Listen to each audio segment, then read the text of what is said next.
생각해보고 그에 대해서 기자회견. 설 연휴 기간에 상황이 하도 급박해서 제가 이 자리에 섰습니다.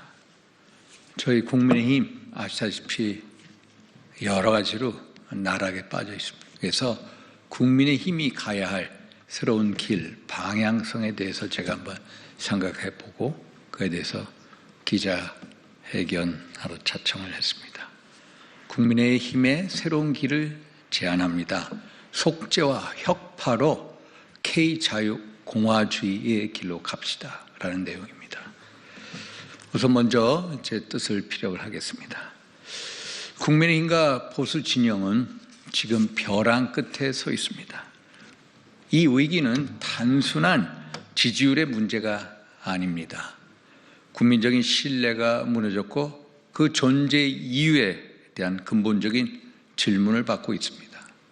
더 이상 책임을 미루거나 상황을 관리하는 식으로 견딜 수가 없습니다. 잘못을 분명히 인정하고 국민과 역사 앞에 속죄하며 새로운 길로 나아가야 합니다. 12.3 비상계엄에 대한 형식적인 사과만으로는 충분하지가 않습니다. 우리 모두가 각자의 위치에서 과거를 되돌아보고 역사 국민 앞에 솔직해야 합니다. 지난 정부에서 무엇을 잘못했는지 냉정하게 성찰해 봐야 합니다. 각자의 자리에서 스스로를 되돌아보며 공개적으로 고해 성사를 해야 합니다. 윤석열 전 대통령께도 말씀드립니다. 법적 판단은 사법 절차에 맡기더라도 국정 운영 과정에서 빚어진 혼란과 분열에 대해 대국민 사과로 국민의 마음을 보담아 주어야 합니다. 지도자의 책임은 법정에서 끝나는 것이 아닙니다. 상처 입은 국민의 마음을 진정성 있게 보듬고 고개 숙이는 용기, 그것이 우리 보수 재건의 출발점이 될 것입니다. 이제 우리는 과거를 붙잡고 있을 수 없습니다. 당을 근본적으로 재정비해야 합니다. 낡은 관성과 기득권 구조를 과감히 혁파하고 처음부터 다시 당을 세운다는 각오로 재건해야 합니다. 사람을 지키는 정치가 아니라 원칙을 지키는 정치로 되돌아가야 합니다. 지금 우리에게 필요한 것은 봉합보다 결단입니다. 관리보다는 혁신, 무너진 신뢰를 인정하고 뼈를 깎는 자구의 노력으로 다시 태어나야 합니다. 지난 18일 저녁 국민의힘 윤상현 의원은 서울 서부지법 앞 시위대에게 법원 담장을 넘었다 체포된 이들은 곧 훈방될 거라고 안심시켰습니다. 관계자하고 얘기를 했고요. 아마 곧 훈방이 될 것이다.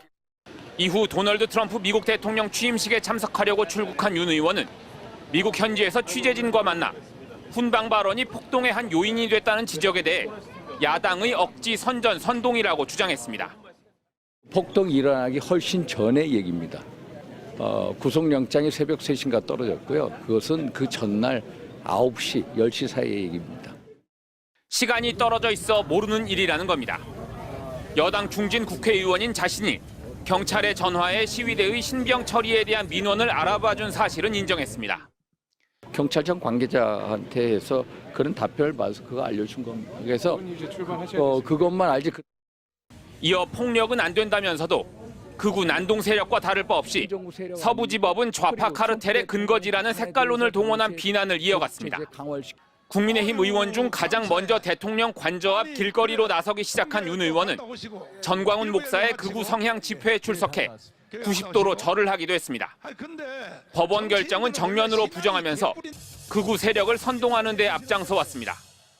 좌파 사법 카르텔, 이게 우리가 성스러운 전쟁을 통해서 깨부숴야 할 1호 검은 카르텔. 더불어민주당은 윤 의원이 시위대를 애국시민으로 부르며 폭동을 부추겼다며 윤 의원의 의원직 제명을 추진하기로 했습니다. 조국 혁신당은 여당 중진의 전화는 강한 압박이 됐을 거라며 전화기 잃어버리지 말고 잘 귀국하라고 비꼬았습니다. MBC 뉴스 이기주입니다.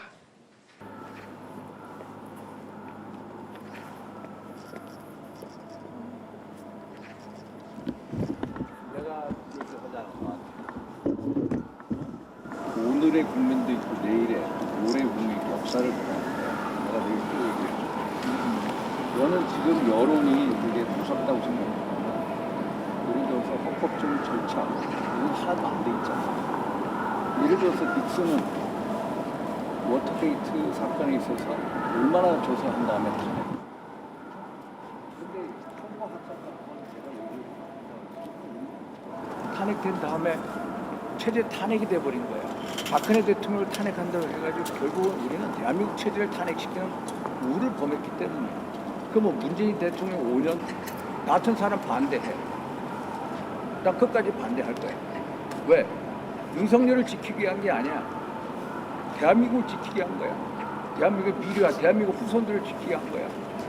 당연히 우리도 박근혜 대통령 때 탄핵 다 반대했어. 탄핵 찬성했던 분들 그때 뭐라고 했어? 국민 여론의 89%가 전부 찬성한다고 그랬어. 김무성 대표 나한테 그랬어. 지금은 뭐라고 그래? 다 후회.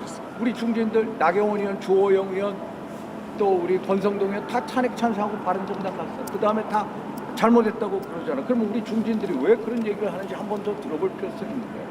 헌법적 절차에 맞는 건지 또 이게 내란죄 구성 요건에 맞는 건지 학자들이나 우리 내부적 토론을 해야 되는 우리는 만약에 이런 식으로 얘기한다고 하니까 그냥 어떤 이 민당의 선동 이런 거에 내몰려가지고 쫓기다시피 그냥 다 그냥 순응해. 나는 순응 안 해. 나는 절대적으로. 내가 오늘 또 브리핑 할 거야.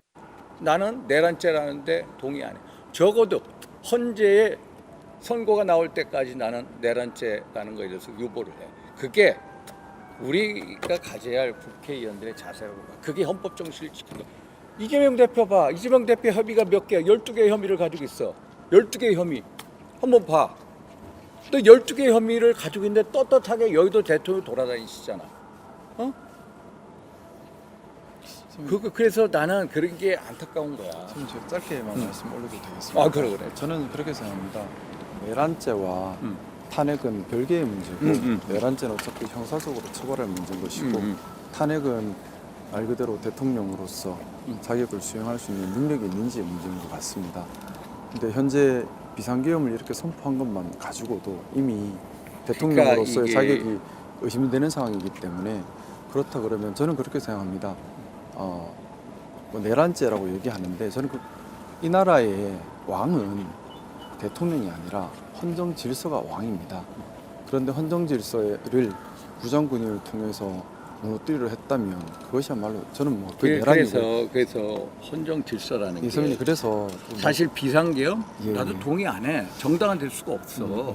솔직하게 헌정 질서 얘기하는데 우리 헌정 질서에 대한 토론을 결국 헌재에서 하잖아. 그래서 이 탄핵이라고 하는 것은 뭐 저는 그렇게 생각합니다. 대통령이 자격이 있는지 여부. 근데 지금 대통령께서 지난 한 보름간 해 오셨던 행적들은 사실 뭐 저로 하여금 저 입장에서는 뭐 저는 철저한 보수주의자입니다. 보수의 가치를 중요하게 생각합니다. 제 입장에서는 보수의 배신자로밖에 보이지 않습니다. 그렇기 때문에 우리 보수를 지키기 위해서라도 움직여야 된다고 저는 생각합니다. 내가 얘기했잖아. 윤석열을 내가 지키는 게 아니라고 했지. 윤석열을 지키는 게 아니야. 대한민국 체제와 미래와 후손과 그 대한민국 체제가 그거를 헌정 지키기 위한 질서입니다. 거야. 그걸 지키기 위해서 예. 우리가 그래 선배님도 윤석열 저도 대한민국 대통령 지키는 잘못한 마음 거 모르나 맞습니다. 알아.